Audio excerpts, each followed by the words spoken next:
여러분 안녕하세요. 오늘은요. 수학 익힘제 80조 81조 직류면체의 부피를 구하는 방법을 알아보도록 하겠습니다. 우리 지난 시간에 부피를 비교만 해봤어요. 누구를 통해서. 높이, 가로 길이, 세로 길이 이 세 개를 통해서요. 자, 그렇다면 우리가 1cm인 정류면체의 부피를 한 모서리가 1cm라면 1 세제곱. 자, 우리는 넓이는 제곱 센티미터라고 했는데 부피이기 때문에 3번 곱합니다. 1 곱하기 1 곱하기 1. 자, 나중에 나올 테지만요. 자, 그래서 이것을 무엇이라고 쓰게 될까요? 1 세제곱 센티미터 라고 읽습니다. 자, 왜 3번 곱했냐? 우리는 높이까지 고려하기 때문이에요. 아까 우리 살펴봤죠? 자, 부피를 구성하는 것은 높이, 가로, 세로. 어때요? 3번 곱하게 되겠죠? 자, 왜 그렇게 나오냐? 한번 다시 보도록 할게요. 선생님이 쌓기나무를 구할 때 이렇게 세로의 길이, 가로의 쌓기나무의 길이, 그리고 이게 몇 층 있냐고 물어봤었죠. 몇 층, 그러니까 높이까지 고려를 했죠. 그래서 맨 위에 있는 층에는 4개가 있고 이게 2층 있으니까 결국 2 곱하기 2 곱하기 높이인 2 해서 2 곱하기 2 곱하기 2 해서 8이 나왔다는 겁니다. 자, 여기도 마찬가지죠. 2 곱하기 4, 4칸이니까 2층에는 8, 8개 들어가는데 이게 2층 되어 있으니까 2 곱하기 4 곱하기 2층 해서 16이라는 겁니다. 자, 그러면 누가 더 얼마나 큰지 구하라고 했으니까 자, 오른쪽 직류면체가 더 크다는 건 확실히 드러나 있죠? 16 세제곱 센티미터 단위를 꼭 기억해 주셔야 돼요. 세제곱 센티미터이기 때문에 얼마 더 큰 건가요? 그렇습니다. 당연히 8 세제곱 센티미터가 더 크다고 말할 수 있겠죠. 자, 16에서 8을 빼니까요. 자, 그럼 3번으로 보도록 하겠습니다. 자, 아까 선생님이 설명했어요. 이 한 층의 쌓기나무를 몇 층 쌓아 올렸냐? 이걸로 계산할 수 있다고요. 자, 가로, 세로, 이거 확인해야겠죠? 가로는 4칸 들어가고 세로는 3칸 들어가네요. 그럼 선생님이 이렇게 써도 될까요? 3 곱하기 4 곱하기 3. 왜? 여기 높이 3칸 있잖아요. 둘, 셋, 3칸. 그래서 이거 다 곱해보니까 12에다가 3을 곱한 36 세제곱 센티미터. 위에도 마찬가지예요. 2 몇 층? 3층, 3층. 그래서 2 곱하기 2 곱하기 3. 자, 여기서 곱셈의 순서는 여러분이 무엇을 가로로 보냐, 무엇을 세로로 보냐에 따라서 달라질 수 있기 때문에 순서는 크게 상관하지 않으셔도 됩니다. 12가 되고요. 세 번째는요. 자, 여기 3칸, 4칸, 그리고 높이가 2칸이기 때문에 이렇게 써보도록 하겠습니다. 그래서 4, 3, 12에다 2를 곱해 2층이니까요. 2를 여기 12개가 2층이 있으니까 24 세제곱 센티미터라는 부피 단위 반드시 기억해 주시고요. 그렇게 해서 우리 80조 해결했고요. 그 다음 4번으로 넘어가 볼게요. 자, 직류면체의 부피는 결국 무엇이냐? 네, 가로랑 세로랑 다 길이가 생략된 거예요. 그리고 높이의 길이가 다 곱해졌을 때 직류면체 부피가 나올 것이고 자, 정류면체는 어때요? 가로의 길이랑 세로의 길이랑 높이의 길이가 모두 같잖아요. 결국 한 모서리의 길이가 모두 같아요. 자, 그래서 여기도 한 모서리의 길이. 한 모서리의 길이를 3번 곱했을 때 누구의 부피다? 직류면체가 아닌 정류면체의 부피다라는 걸 할 수 있어요. 더 간단해졌죠? 같은 숫자를 3번 곱하면 되니까요. 자, 그래서 우리가 직류면체와 정류면체 부피까지 응용을 해봤습니다. 그럼 5번으로 넘어가 보도록 할게요. 자, 선생님, 직류면체 모양의 부피, 지우개의 부피를 알고 싶어요. 자, 그러면 곱하면 되겠죠? 가로가 이렇게 생겼고요. 쌓기나무가 5칸 들어간다는 거예요. 어떤 쌓기나무요? 1cm를 한 모서리의 길이로 하는. 그렇기 때문에 5칸, 4칸, 2층 이렇게 계산을 하시면 모두 곱한다는 계산이 나오죠. 계산해보니까 얼마일까요? 20에다가 1을 곱하는 40이고 40세제곱센티미터라는 부피가 계산이 됩니다. 자, 여러분 일상생활에서 굉장히 많은 직육면체 모양의 물건들을 볼 수 있죠. 부피가 가장 큰 물건 한번 찾아볼까요? 모두 다 곱하라는 얘기죠. 자, 계산을 여러분이 스스로 한번 해보는 시간이 필요할 것 같아요. 자, 모두들 해봤나요? 기억은요, 필통은 계산해보니까 380세제곱센티미터 단위는 생략할게요. 그 다음, 니은은요, 계산해보니까 360세제곱센티미터. 자, 77에 49에다가 또 7을 곱했더니 계산해보니까 343세제곱센티미터입니다. 부피가 가장 큰 물건 누구입니까? 네, 그렇습니다. 아주 잘 계산했어요. 따라서 기억인 380세제곱센티미터가 가장 부피가 크다는 걸 알 수 있습니다. 자, 그렇게 해서 우리 직육면체의 부피를 구하는 방법도 알아보았습니다. 그러면 우리 7번으로 계속 넘어가 보도록 하겠습니다. 자, 이번에는 거꾸로 갑니다. 부피를 구하는 방법 알겠어. 높이랑 가로의 길이 그리고 세로의 길이 구하는 거지? 그 결과를 이번에는 주어져 버린 거예요. 아까 우리 이거 3가지를 주고 부피 구해라 했잖아요. 부피를. 그쵸? 근데 이번에는 부피를 줄게. 대신 너희가 여기 중에 빠진 거 한번 채워 넣어봐. 이게 된 거예요. 그렇다면 여러분 어떻게 될까요? 자, 지금 주어지지 않은 건 바로 높이입니다. 맞아요. 이 높이 몰라요.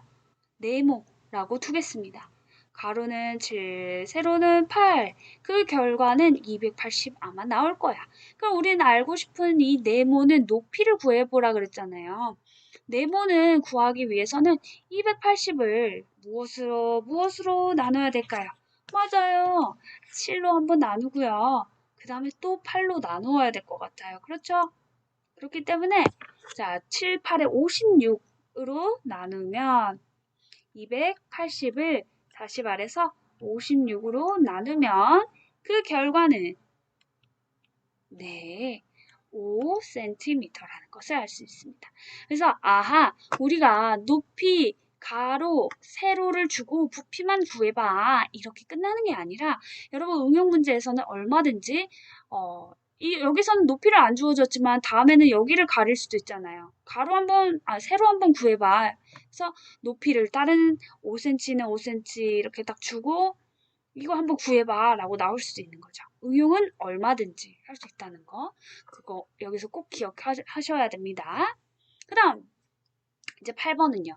두 직육면체 부피가 같대. 아하, 이번에는 부피가 얼마라고 주어지는 게 아니야. 그냥 이 도형 같으니까 네가 구할 수 있으면 여기 위에서는 280이라고 줬잖아요. 그렇죠? 이제 주지도 않고 280이라는 숫자를 주지도 않고 이거 너희가 구할 수 있겠지? 하고 수학의 기초에 말하고 있는 거예요. 자, 가로와 세로와 높이를 구하면 이 높이, 이 도형의 이 입체 도형의 부피가 나오죠. 자, 얼마예요? 이 입체 도형의 부피 6 곱하기 3 곱하기 8이니까 네, 144 세제곱 센티미터일 거잖아요. 그렇죠? 그런데 144라는 걸 알았어. 부피가 같다고 했으니까 네모 가로죠. 세로인 4cm 또 높이인 4cm 이 결과가 144라는 걸 알 수가 있습니다. 그러니까 결국 네모는요 144를 16으로 나눠라 라는 걸 알 수 있겠죠. 그럼 그 결과는요 9cm입니다. 생뚱맞게 갑자기 9세제곱센티미터 아니에요? 아니죠. 부피니까요. 부피만 세제곱센티미터이고 우리가 궁금했던 건 이 도형의 입체 도형의 부피가 아니라 여기에 넓이가 아니라 가로의 길이였어요. 길이. 그래서 항상 어떤 높이, 가로, 세로 중에 하나를 네모로 해놓고 여러분한테 찾아봐라 할 수 있다는 거 꼭 기억하시고요. 그럼 9번도 풀 수 있을 겁니다. 작은 정육면체 여러 개를 쌓기 나무 같네요. 정육면체라고 했어요. 모든 모서리의 길이가 같은 거예요. 그런데 쌓은 정육면체 부피가 216이래요. 216?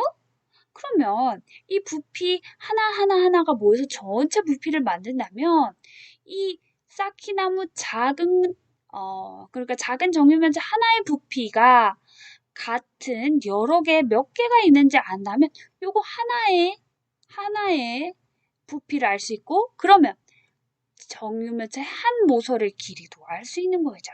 그렇죠? 자, 그럼 개수부터 알아야겠네요. 자, 우리가 궁금한 건 뭐예요? 여기 한 모서리의 길이 요 하나 혹은 여기 하나 혹은 여기 하나 혹은 여기 하나. 자, 여기서 선생님이 그렸던 이 빨간 선들은 다 길이가 같아요. 왜요? 정육면체이기 때문입니다. 아하, 그래서 정육면체가 합쳐져서 정육면체가 됐구나. 몇 개인데 정육면체? 자, 맨 꼭대기층 몇 개 있나요? 3 곱하기 3 해서 9개 있어요.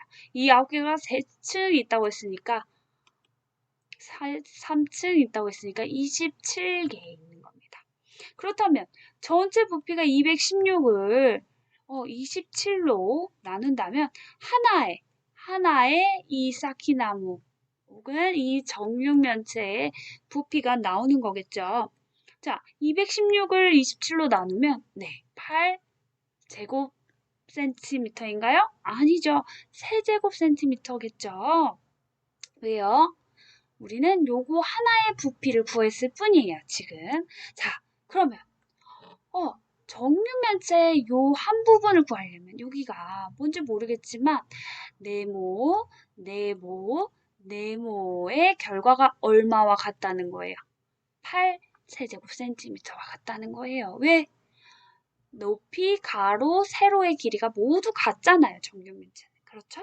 그래서 이 네모에 들어갈 숫자는 뭘까요, 여러분? 오, 맞아요. 2가 들어가면 딱 좋습니다. 왜? 2 곱하기 2 곱하기 2는 8. 그렇죠. 그래서 한 모서리의 길이는 아하, 선생님이 여기 빨간색으로 하셨던 거 다 2cm죠? 네, 맞출 수 있는 거예요. 자, 작은 정육면체 합쳐서 쌓은 전체 정육면체 부피를 구할 수 있었다는 거 기억하시고요. 그렇다면 우리 실생활에 한번 이 문제를 가져와 봅시다. 정육면체 모양의 카스텔라가 있어요. 선생님도 카스텔라 진짜 좋아하는데. 자, 이 정육면체 모양으로 만들어야 돼요. 근데 이거를 많이 나눠서 디저트로 먹으려고 하나 봐요. 자, 그러면 만들 수 있는 가장 큰 정육면체.